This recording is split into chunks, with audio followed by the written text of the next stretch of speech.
టీసాట్ ప్రేక్షకులకు నమస్కారం.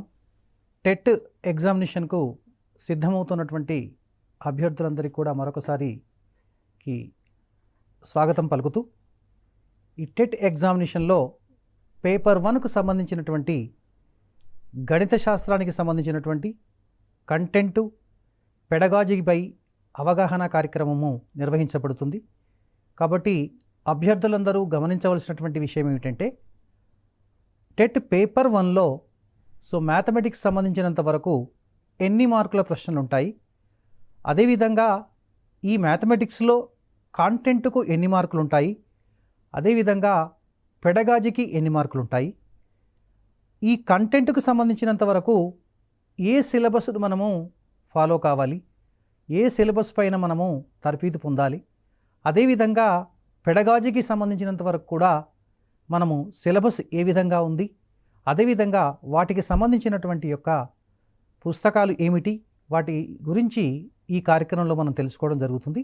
కాబట్టి అభ్యర్థులందరూ కూడా జాగ్రత్తగా మీరు గమనిస్తూ ఈ విషయాలను చేసినట్లయితే మనం టెట్ ఎగ్జామినేషన్లో మంచి మార్కులు పొందడానికి అవకాశం ఉంటుంది. కాబట్టి ఈ పేపర్ 1లో మనం గమనించినట్లయితే మ్యాథమెటిక్స్కు విభాగంలో మనకు 30 మార్కులు ఉన్నాయి. దానిలో కంటెంట్కి సంబంధించినంత వరకు 24 మార్కులు, పెడగాజీకి 6, మొత్తం మనకి ఇప్పుడు ఇచ్చట 30 మార్కులు కేటాయించడం జరిగింది. ఇప్పుడు మ్యాథమెటిక్స్ విషయంలో కంటెంట్కి సంబంధించినంత వరకు ఏ ఏ అంశాలు ఉన్నాయో ఒకసారి మనము స్క్రీన్ పైన చూద్దాం. ఇప్పుడు మొట్టమొదట మనకు నెంబర్ సిస్టమ్. ఈ నెంబర్ సిస్టమ్ అనేది 1వ తరగతి నుంచి 8వ తరగతికి సంబంధించినటువంటి అధ్యాయాలు గమనించినట్లయితే దాంట్లో నెంబర్ సిస్టమ్ 1వ తరగతి నుంచి 8వ తరగతి వరకు సిలబస్ విస్తరించి ఉంటుంది. ఆ సిలబస్ను మనము కూలంకషంగా ఒకసారి చూసినట్లయితే natural numbers, whole numbers, integers, rational numbers and their fundamental operations, అంటే అడిషను, సబ్స్ట్రాక్షను, మల్టిప్లికేషను, డివిజను. అలాగే ముఖ్యంగా మీరు అభ్యర్థులు గమనించవలసిన విషయం ఏంటంటే ప్రైమ్ నెంబర్స్ అంటే ఏమిటి, composite numbers, co primes, twin primes, తర్వాత రిలేషన్షిప్ బిట్వీన్ ఎల్సిఎం అండ్ జీసీడీనే ఎస్సిఎఫ్ అని కూడా అంటారు. అంటే కాసాగుకు గాసాబాకు గల మధ్య సంబంధం ఏమిటి, అదేవిధంగా ఇండియన్ కరెన్సీ సిస్టమ్. తర్వాత representation of natural, whole, integers and rational numbers అనే నెంబర్ లైన్. తర్వాత terminating and non terminating decimals, non terminating but recurring decimals, squares, square roots, cube roots of A numbers, Pythagorean triplets, application on number system. అంటే ముఖ్యంగా గమనించినట్లయితే మనకు పరీక్షలో application type వచ్చేటువంటి యొక్క ప్రశ్నలు ఉంటాయి. కాబట్టి విద్యార్థులందరూ కూడా మనం గమనించవలసినటువంటి విషయం ఏంటంటే, ఇది 1 నుంచి 8వ తరగతి వరకు సిలబస్ అయినప్పటికీ కూడా దీని యొక్క పరిధి 10వ తరగతి వరకు విస్తరించి ఉంటుంది. కాబట్టి 1 నుండి 10వ తరగతి సంబంధించినటువంటి యొక్క అధ్యాయాలు చూసుకుంటే బాగుంటుంది. వాటికి సంబంధించినటువంటి యొక్క వీటి అప్లికేషన్ ఆఫ్ టైప్ అంటే కనెక్షన్ ప్రాబ్లమ్స్ వచ్చేవి అవకాశం ఎక్కువగా ఉంటుంది. అదేవిధంగా నెక్స్ట్ మనం గమనించినట్లయితే ఇప్పుడు సెకండ్ చాప్టర్ ఇప్పుడు ఫ్రాక్షన్స్లో బేసిక్గా ఏంటంటే what is the concept of the fractions, అంటే ఫ్రాక్షన్స్ అంటే ఏంటి, ఫ్రాక్షన్స్ యొక్క రకాలు అంటే proper fractions, improper fractions, mixed fractions, అదేవిధంగా డెసిమల్ ఫ్రాక్షన్స్, వాటి comparison, how to compare the fractions, fundamental operations on fractions. అంటే ఫండమెంటల్ ఆపరేషన్స్ ఆన్ ఫ్రాక్షన్స్ అంటే అడిషన్, సబ్స్ట్రాక్షన్, మల్టిప్లికేషన్, డివిజన్కు సంబంధించినటువంటి యొక్క సమస్యలు వచ్చే అవకాశం ఉంటాయి. ముఖ్యంగా అభ్యర్థులందరూ గమనించవలసినటువంటి విషయం ఏంటంటే, ముఖ్యంగా ఈ ఫ్రాక్షన్స్కు డే టు డే లైఫ్ సిచ్యువేషన్లో ఉన్నటువంటి యొక్క సమస్యలకు సంబంధించిన ప్రశ్నలు మనకు ఎక్కువగా అడిగే అవకాశం ఉంటుంది. కాబట్టి 1 లేదా 2 ప్రశ్నలు వచ్చే అవకాశం ఉంటాయి. కాబట్టి మీరు జాగ్రత్తగా ఈ ఫ్రాక్షన్స్ కూడా బాగా చక్కగా ప్రాక్టీస్ చేయాలి. అదేవిధంగా ఈ ఫ్రాక్షన్ను ఫిక్టోరియల్ ఫామ్ కానీ నెంబర్ లైన్ మీద ఎలా మనం రిప్రజెంట్ చేయాలి, అంటే representation of a fraction in pictorial form on a number line also, reciprocal of a fraction, uses of fractions in daily life, ఇది వెరీ ఇంపార్టెంట్ అండి. Uses of fractions in daily life అంటే దీనికి సంబంధించినటువంటి యొక్క word problems, verbal problems మనకు ఎక్కువగా వచ్చేటటువంటి యొక్క అవకాశం ఉంటాయి.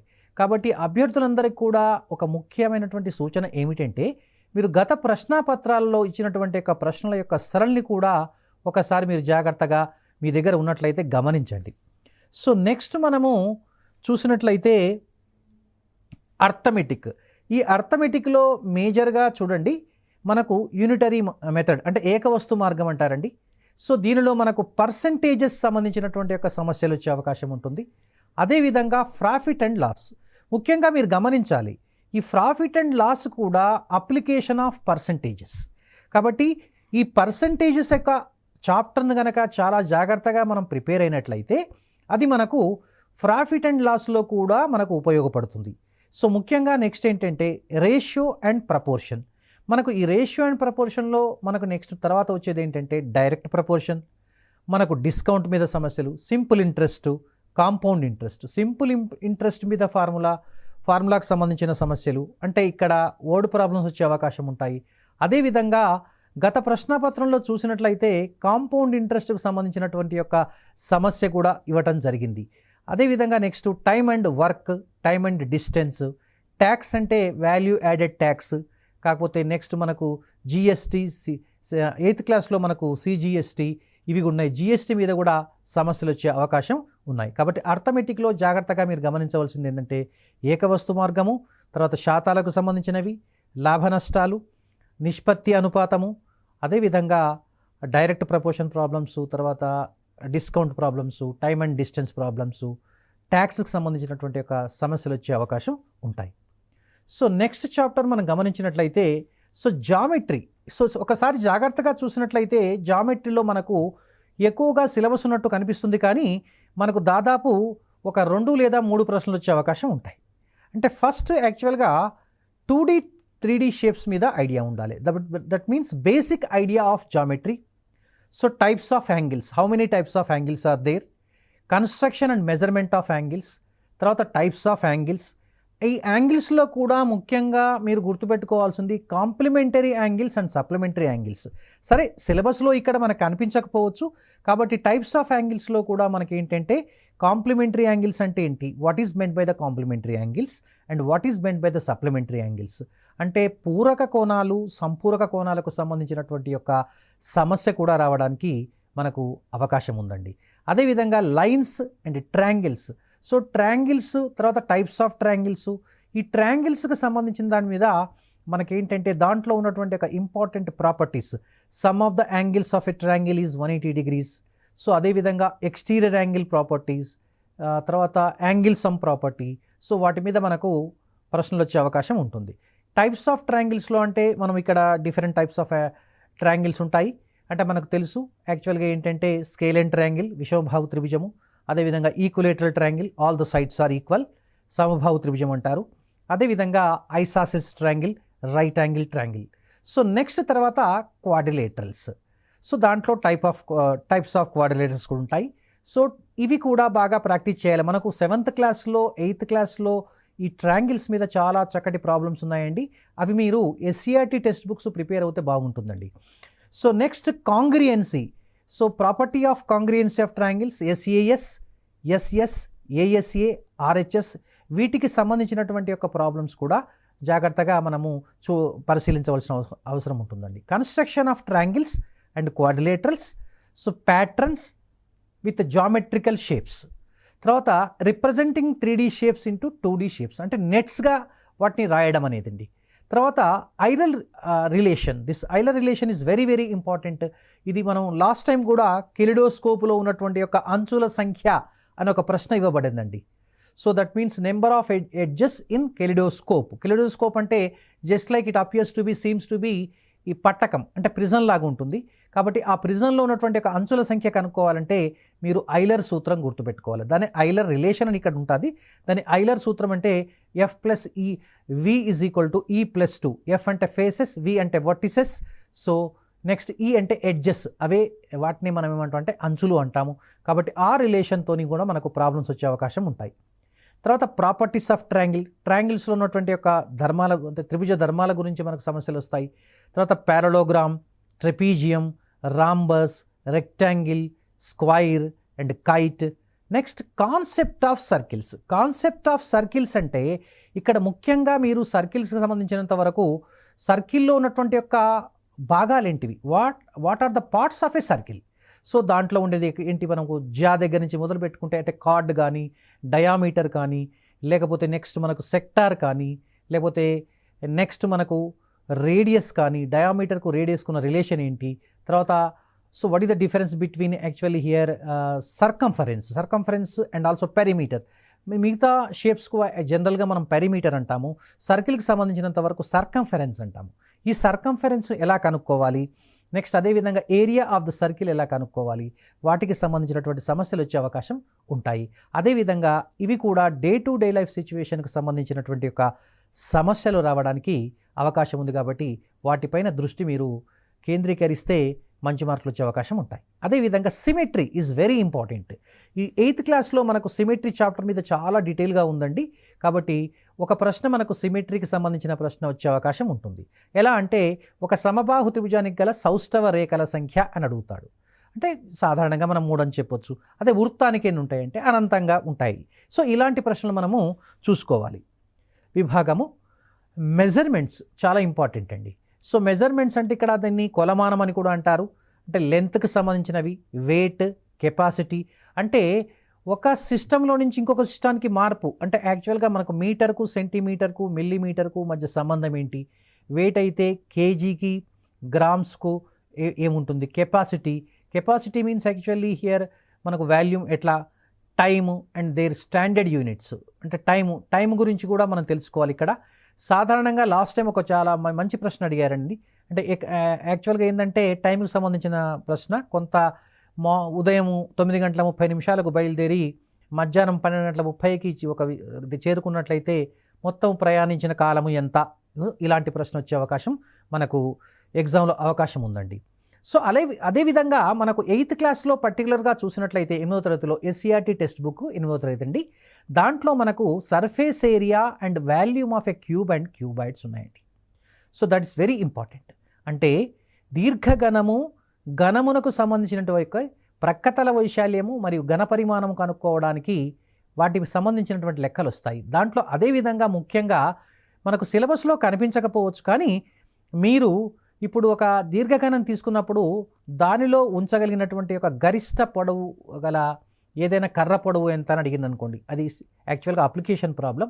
That is nothing but diagonal of a cube. So ఇలాంటి ప్రశ్నలు కూడా వచ్చే అవకాశం ఉంటాయి.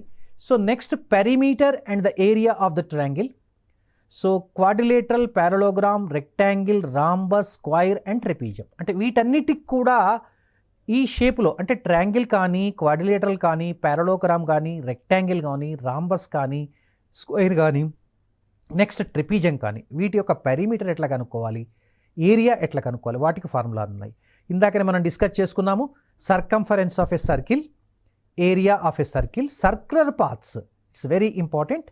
అండ్ అదర్ పాలిగాన్స్ అంటే it may be pentagon or hexagon, వాటి యొక్క ఏరియాస్ కనుక్కోవడం కానీ, లేకపోతే పెరిమీటర్ కనుక్కోవడం కానీ. Sector in a circle, the area of a sector. So this is very very important. So ఇది మెజర్మెంట్స్ సంబంధించింది. సో నెక్స్ట్ మనము చూసినట్లయితే డాటా అప్లికేషన్స్. దీనే డాటా అప్లికేషన్స్ అంటే నథింగ్ బట్ డాటా హ్యాండిలింగ్ అండి. సో డాటా అప్లికేషన్స్ అంటే first what is meant by the data. So introduction to the data. అసలు data అంటే ఏంటి, డాటా ఎన్ని రకాలుగా ఉంటుంది, సో ఈ డాటాను ఎలా ప్రజెంట్ చేయాలి, how to present the data. అంటే preparation of frequency distribution table. అంటే ఫస్ట్ మనకు రా డాటా ఉంటుంది. ఆ రా డాటాను మనము ఫ్రీక్వెన్సీ డిస్ట్రిబ్యూషన్ టేబుల్ లాగా ప్రిపేర్ చేయాలి. ఎలా ప్రిపేర్ చేయాలి, how to prepare a frequency distribution table. తర్వాత డాటాను మనము రిప్రజెంట్ చేయాలి. How do you represent data, how do we represent డాటాను మనం ఏ విధంగా రిప్రజెంట్ చేయాలి. సో సాధారణంగా మనము ఈ డాటా హ్యాండిలింగ్లో డాటాను మనం ఏం చేస్తామంటే బార్ గ్రాఫ్ కానీ, పిక్టోగ్రాఫ్ కానీ, లేకపోతే హిస్టోగ్రామ్ కానీ, వీటితోని మనము అంటే ఇవి యాక్చువల్గా మనకు 1 to 8th స్టాండర్డ్లో ఉన్నటువంటి యొక్క మనకు data representation, the way of data representation, bar graph కానీ, పిక్టోగ్రాఫ్ కానీ, హిస్టోగ్రామ్. అయితే వీటి వల్ల మనకేం ఉపయోగం ఉంటుంది అంటే డాటా ఇంటర్ప్రిటేషన్ చేస్తాము, డాటా అనాలిసిస్ చేస్తాము. కాబట్టి ఈ బార్ గ్రాఫ్ కానీ, పిక్టోగ్రాఫ్ కానీ, హిస్టోగ్రామ్ కానీ ఇచ్చి ఆ డాటాకు సంబంధించినటువంటి యొక్క ప్రశ్నలు అడిగే అవకాశం ఉంటుంది. దీన్నే డాటా ఇంటర్ప్రిటేషన్ అంటారు. This is very very important. ఇప్పుడు మనం ఈ చిన్న తరగతిలో నేర్చుకున్నది పెద్ద తరగతిలో కూడా ఇలాంటి ప్రశ్నలు వచ్చే అవకాశం చాలా ఎక్కువగా ఉంటాయి కాంపిటేటివ్ ఎంట్రన్స్ ఎగ్జామినేషన్లో. కాబట్టి అభ్యర్థులందరూ కూడా జాగ్రత్తగా గమనించాలి. తర్వాత ముఖ్యంగా ఏంటంటే mean, median and mode of ungrouped data. అంటే for example the mean of the first 5 natural numbers, the mean of the first 5 prime numbers. So ఇలాంటి క్వశ్చన్స్ అడగవచ్చు. సో అదేవిధంగా the median of the first 5 prime numbers and mode of the some group data will be given and you are asked to find out mode. So mean, median and mode of ungrouped data, determination of the mean by deviation method. ఇది 8th క్లాస్లో ఉందండి. కాబట్టి ఒక deviation పద్ధతి, దీన్ని విచలన పద్ధతి అంటారు. విచలన పద్ధతి ద్వారా ఒక దత్తాంశం యొక్క సగటు ఎలా కనుక్కోవాలనేది మనకు 8th క్లాస్లో ఉంది. అదేవిధంగా క్యూములేటివ్ ఫ్రీక్వెన్సీ డిస్ట్రిబ్యూషన్ టేబుల్, ఇది 8th క్లాస్లో ఉందండి. దీని ద్వారా మనం ఏం చేస్తామంటే యాక్చువల్గా ఓజివ్ కర్వ్స్, మనము దాని క్యూములేటివ్ ఫ్రీక్వెన్సీ కర్వ్ను మనము డ్రా చేస్తాము. Cumulative frequency distribution table prepare చేయడం, frequency polygon and also frequency curve and cumulative frequency curves. Cumulative frequency curves అంటే ఇది 10వ తరగతిలో కూడా ఉంది. కాబట్టి జాగ్రత్తగా గమనించవలసిన విషయం ఏంటంటే మీరు 8వ తరగతిలో అదేవిధంగా 10వ తరగతిలో సంబంధించినటువంటి యొక్క క్యూములేటివ్ ఫ్రీక్వెన్సీ కర్వ్స్ కూడా మీరు ప్రాక్టీస్ చేయాలి. సో ముఖ్యంగా మీరు గమనించినట్లయితే ఇప్పుడు నెక్స్ట్ మనకున్నటువంటిది ఆల్జీబ్రా. ఇక ఆల్జీబ్రాలో చూడండి, దాంట్లో introduction to the algebra. So ఆల్జీబ్రాలో మనకున్నటువంటి what is the variable, so what is the constant, అంటే ఇక్కడ చరరాశి అంటే ఏంటి, స్థిరరాశి అంటే ఏంటి, ఇది అంతా కూడా మనము బీజగణితంలో నేర్చుకోవాల్సిన అవసరం ఉంటుంది.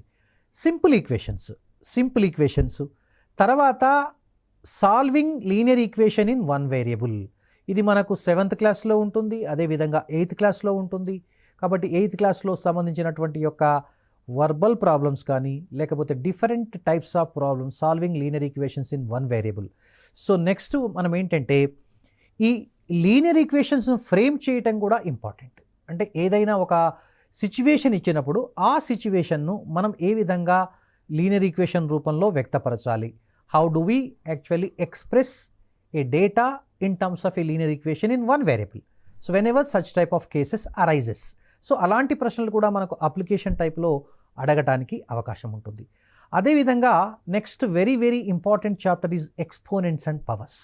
ఇది 7th క్లాస్లో ఉంది, అదేవిధంగా 8వ తరగతిలో కూడా ఉంది. కాబట్టి ఆ ఎస్సీఆర్టీ పుస్తకాలు మరొకసారి చెప్తున్నానండి, ఎస్సీఆర్టీ పుస్తకాలు కానీ లేకపోతే తెలంగాణ ఓపెన్ స్కూల్ సొసైటీ పుస్తకంలో 10th క్లాస్ సంబంధించిన పుస్తకంలో కూడా మనకు సిలబస్ సాధారణంగా మనకు 3వ తరగతి నుంచి 10వ తరగతి వరకు తెలంగాణ ఓపెన్ స్కూల్ బుక్లో కూడా మనకు ఇవన్నీ కూడా మనకు లభ్యమయ్యే అవకాశం ఉంటాయి. కాబట్టి వాటిని మీరు రెఫరెన్స్ బుక్స్గా తీసుకోవచ్చు. So exponents and powers also very very important. దాంట్లో మనకేంటంటే మేజర్గా లాస్ ఆఫ్ ఇండిసెస్, ఘాతాంక న్యాయాలు అంటారు. సో ఘాతాంక న్యాయాలు వాటి గురించి బాగా తెలుసుకోవాలి. ఆ ఘాతాంక న్యాయాలను ఉపయోగిస్తూ సమస్యలను మనం ఎలా సాధించాలి, so that is very very important. అదేవిధంగా నెక్స్ట్ ఆల్జీబ్రిక్ ఎక్స్ప్రెషన్స్, వాటిని బీజీఎస్ సమాసాలు అంటారు. మరి ఈ బీజీఎస్ సమాసాలను మనము ఎలా కూడాలి, ఎలా తీసివేయాలి, ఎలా గుణకారం చేయాలి, ఎలా భాగారం చేయాలి, వాటి గురించి కూడా మనం తెలియదు. అంటే ఆపరేషన్స్ ఆన్ ఆల్జీబ్రిక్ ఎక్స్ప్రెషన్స్ అంటే addition, subtraction, multiplication, division. So తర్వాత ఆల్జీబ్రిక్ ఎక్స్ప్రెషన్స్ను మనం ఫ్యాక్టరైజేషన్ ఏ విధంగా చేయాలి, how do we factorise algebraic expressions. ఇది 8వ తరగతిలో మనకు ఫ్యాక్టరైజేషన్ అటువంటి ఒక చాప్టర్ ఉంది. ఆ చాప్టర్లో చాలా డీటెయిల్గా మనకు ఇచ్చినటువంటి ఒక ఆల్జీబ్రిక్ ఎక్స్ప్రెషన్ ఏ విధంగా మనం ఫ్యాక్టరైజ్ చేయాలో మనం నేర్చుకోవచ్చు. అదేవిధంగా ఆల్జీబ్రిక్ ఐడెంటిటీస్, అంటే సాధారణంగా ఆల్జీబ్రిక్ ఐడెంటిటీస్ అంటే a+b whole square formula, a - b whole square, a plus b whole square plus a minus b whole square, a plus b whole square minus a minus b whole square, a square minus b square, a plus b whole cube, ఇలాంటి వాటిని algebraic identities అంటారు. అంటే సాధారణంగా మనం చూసినట్లయితే చూడండి, ఇప్పుడు జనరల్గా చూడండి మనము ఇలా చూసుకోవచ్చు. ఎలా ఆల్జీబ్రిక్ ఐడెంటిటీస్ అంటే ఒకసారి చూడండి, a plus b whole square, so a minus b whole square, so అదేవిధంగా a plus b whole square plus a minus b whole square, so next a plus b whole square minus a minus b whole square, so తర్వాత a plus b whole cube, a minus b whole cube, so తర్వాత x plus a into x plus b. So వీటన్నిటిని కూడా మనం ఏమంటారంటే algebraic identities అంటారు. సాధారణంగా మనందరికీ తెలుసు a plus b whole square అంటే a square plus 2ab plus b square. A minus b whole square కూడా ఈ విధంగానే రాస్తాము మనం, a square minus 2ab plus b square. So next మనకేంటంటే వీటి అప్లికేషన్స్ కూడా మనకు వచ్చే అవకాశం ఉంటుందండి. సో ఎలా అంటే ఫర్ ఎగ్జాంపుల్ ఇలాంటి ప్రశ్న ఒకటి వచ్చింది అనుకుంటు చూద్దాం మనం ఇప్పుడు. For example 0.5 whole square minus 0.4 whole square by 0.5 plus 0.4 అని అడిగింది అనుకోండి ఎగ్జామినేషన్లో. ఇలాంటి ప్రశ్న వచ్చింది అనుకోండి. సో అప్పుడు మనం ఏం చేస్తాం ఒకసారి ఆలోచించండి మీరు. అంటే సాధారణంగా మనము ఈ ఆల్జీబ్రిక్ ఎక్స్ప్రెషన్ ఇక్కడ అప్లై చేయలేకపోతే మనం ఏం చేస్తామంటే 0.5 హోల్ స్క్వేర్ కనుక్కుంటాం, 0.4 హోల్ స్క్వేర్ కనుక్కుంటాం, తీసేస్తాం, మళ్ళీ కిందిది యాడ్ చేసి డివైడ్ చేస్తాం. కానీ చాలా సింపుల్గా మనము ఒక చిన్న టెక్నిక్ ఉపయోగించండి. ఎలా అంటే చూడండి, ఈ 0.5ని మీరు ఏ అనుకోండి, 0.4ను బి అనుకోండి. అంటే ఈ 0.5 ప్లేస్లో ఏ పెట్టండి, 0.4 ప్లేస్లో బి పెట్టండి. అప్పుడు మనకు చూడండి చాలా సింపుల్గా ఇది a square minus b square by a plus b వస్తుంది. అవునా? సో ఇందాకనే మనం గమనించాం చూడండి, ఇక్కడ ఫార్ములా చూడండి ఒకసారి. ఏ ఫార్ములా మనకిప్పుడు ఏ స్క్వేర్ మైనస్ బి స్క్వేర్ అనే ఫార్ములా తీసుకుందాం. ఏ స్క్వేర్ మైనస్ బి స్క్వేర్ అంటే దీన్ని ఏ ప్లస్ బి ఇంటూ ఏ మైనస్ బిగా ఫ్యాక్టరైజ్ చేయొచ్చు. దీని కారణాంకాలు ఈ విధంగా ఉంటాయి. కాబట్టి ఇప్పుడు మనము దీన్ని ఏ స్క్వేర్ మైనస్ బి స్క్వేర్ను మనము ఏ ప్లస్ బి ఇంటూ ఏ మైనస్ బి లాగా రాసుకుందాం బై ఏ ప్లస్ బి. ఇప్పుడు ఏం జరుగుతుందండి, ఏ ప్లస్ బి క్యాన్సిల్ అయిపోయింది. మనకు సింపుల్గా మిగిలింది ఏ మైనస్ బి కదండి. ఏ అంటే 0.5 మైనస్ 0.4. చూడండి very simple, answer is 0.1. I hope it's very clear to you. అంటే ఈ విధంగా మనకు ప్రశ్నలు వచ్చే అవకాశం ఉంటాయి. అదేవిధంగా మరొక ప్రశ్న మనం గమనించినాం అనుకోండి, ఈ ఆల్జీబ్రాలోనే ఇలాంటి ప్రశ్న వచ్చే అవకాశం ఉంటుంది. ఏ విధంగా అంటే 2 power x is equal to 32 if then 2 power x minus 3 is equal to how much? ఈ ప్రశ్న అడిగారు అనుకోండి. సో దీన్ని చాలా సింపుల్గా చూడండి మనం ఎలా చేయొచ్చు అంటే, ఇప్పుడు 2 power x is equal to 32 ఇలానే ఉంచండి. ఇప్పుడు 2 పవర్ x minus 3 ఉంది. సో ఇందాక మనం చర్చించుకుందాం, ఏం చర్చించుకుందాం, ఇది పవర్స్ అండ్ ఎక్స్పోనెంట్స్. సో దాంట్లో పవర్స్ అండ్ ఎక్స్పోనెంట్స్లో ఒక బ్యూటిఫుల్ ఫార్ములా ఉందండి. ఆ ఫార్ములా ఏంటంటే a to the power of m minus n ఉంటే దాన్ని మనం a to the power of m upon a to the power of n గా రాసుకోవచ్చు. అంటే ఇప్పుడు ఇది 2 to the power of x minus 3ని 2 to the power of x by 2 క్యూబ్గా రాయొచ్చు. మనకు already 2 to the power of x అంటే 32 ఇవ్వబడది. కాబట్టి 32 డివైడెడ్ బై 2 క్యూబ్ అంటే 8 అండి. 8 1 జా 8 4 జా. So answer is 4. చూడండి ఎంత బ్యూటిఫుల్గా వచ్చేసిందో మనకు ఇక్కడ, చాలా క్లియర్గా వస్తుంది. అలానే కొన్నిసార్లు మనకేంటంటే కొన్ని ప్రశ్నలు మనకు వస్తాయి. ఎటువంటి అంటే చూడండి ఒకసారి మనం సపోజ్ ఇప్పుడు ఇలాంటి ప్రశ్న చూసామనుకోండి. ఇప్పుడు మరొకసారి మనము 2 power x by 2 power x plus 1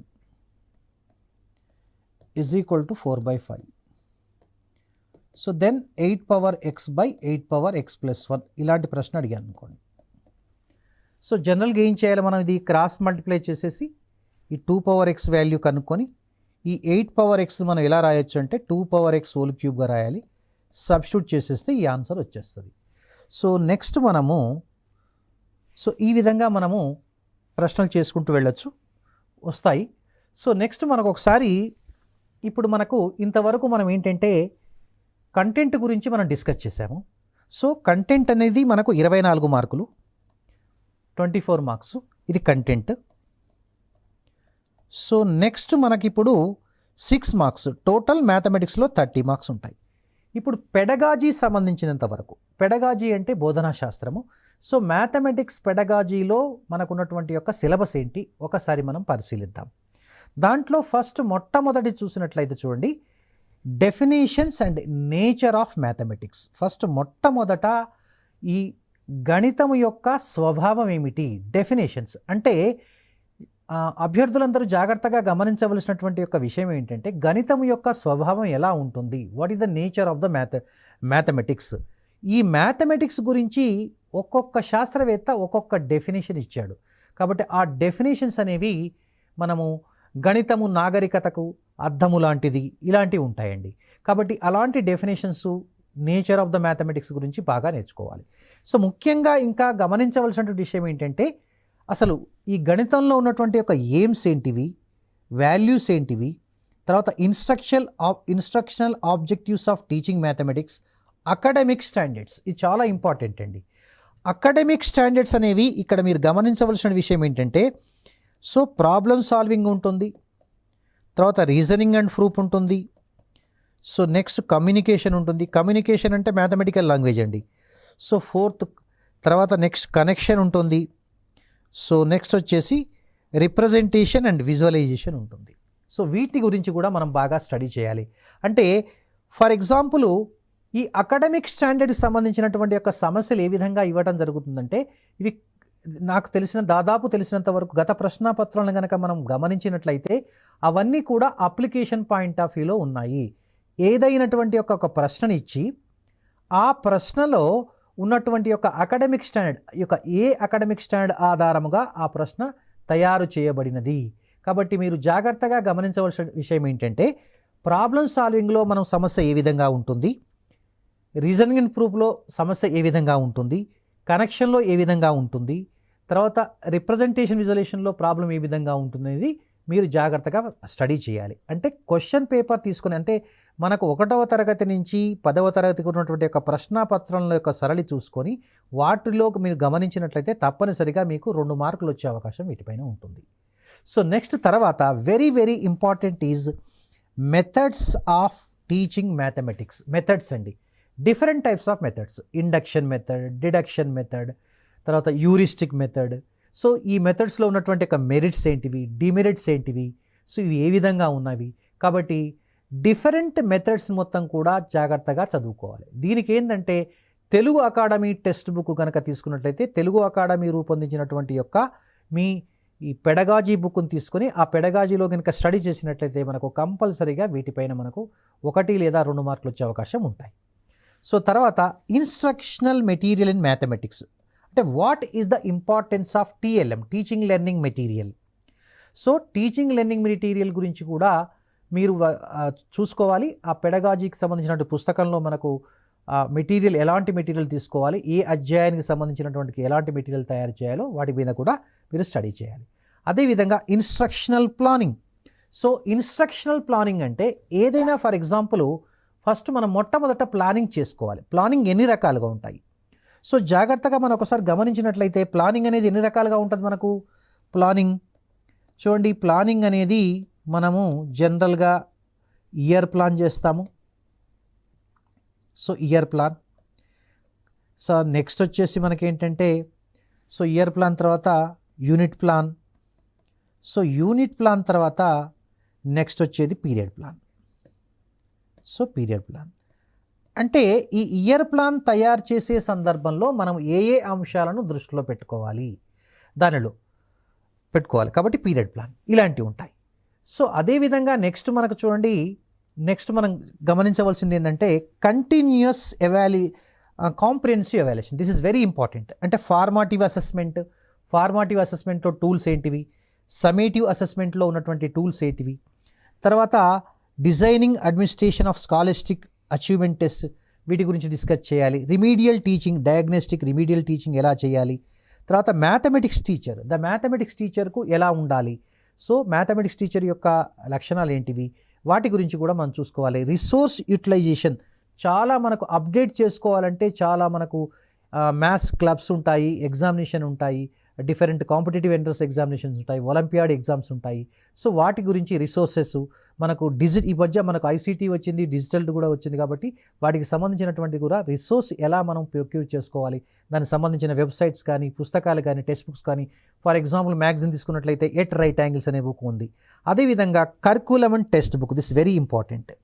అంటే టెక్స్ట్ బుక్ అంటే 1 నుండి 8వ తరగతి ఒక గణిత పుస్తకాలు ఏ విధంగా నిర్మాణం చేయబడ్డాయి అంటే ఎన్సిఎఫ్ 2005 ఆధారంగా మనకు ఎస్సిఎఫ్ కానీ, ఎన్సిఎఫ్ కానీ, అదేవిధంగా సంబంధించిన అంశాలు కూడా మీరు దానికి సంబంధించిన ప్రశ్నలు వచ్చే అవకాశం ఉంటాయి. కాబట్టి కరిక్యులం మీద, టెక్స్ట్ బుక్ యొక్క ఫీచర్స్ మీద, ఫిజికల్ ఫీచర్స్ కావచ్చు, ఫిలాసఫికల్ ఫీచర్స్ కావచ్చు, వీటి మీద మనకు వచ్చే అవకాశం ఉంటాయి. కాబట్టి మీరు జాగ్రత్తగా వీటి మీద కాన్సన్ట్రేట్ చేసినట్లయితే ప్రతి ఒక్కరు కూడా మనకు టెట్ మనకు సంబంధించినంత వరకు మ్యాథమెటిక్స్లో 30కి 30 మార్కులు వచ్చే అవకాశం ఉంటుంది.